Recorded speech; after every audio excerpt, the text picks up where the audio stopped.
Hi traders, this is Andrew Masters from FIBO Group and welcome to my weekly Forex report.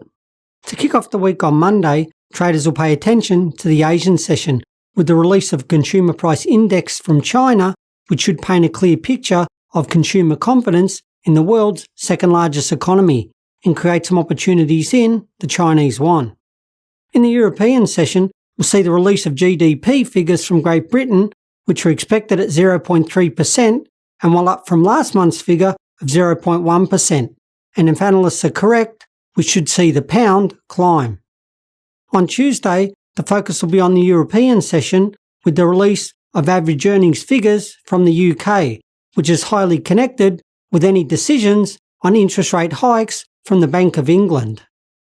A good figure will raise speculation that another rate rise from the bank is a real possibility before the year ends. So this news will be closely monitored, and we expect volatility in the British pound surrounding this news.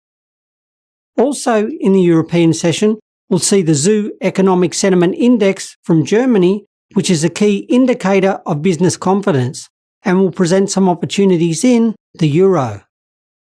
On Wednesday, during the Asian session, we'll see the release of the Westpac consumer confidence figures from Australia, which hit the market at a disastrous minus 2.3% last month, and a repeat performance is likely to see the Australian dollar come under pressure. In the European session, we'll see the release of industrial production figures from the Eurozone, which are expected at 0.8% and is well above last month's figures of minus 0.7%, and the euro should climb if the numbers are on target. On Thursday, during the Asian session, we'll see the release of the unemployment rate and job participation figures from Australia. Analysts are deeply divided on whether the RBA will lift or cut interest rates in the future, and a lot of this depends on strong jobs numbers.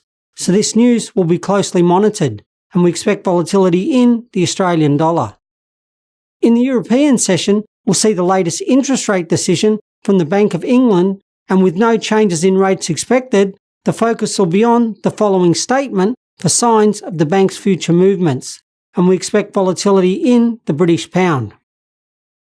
On Friday, during the Asian session, we'll see the release of industrial production figures and retail sales numbers from China, which should present a range of trading opportunities in the Chinese yuan.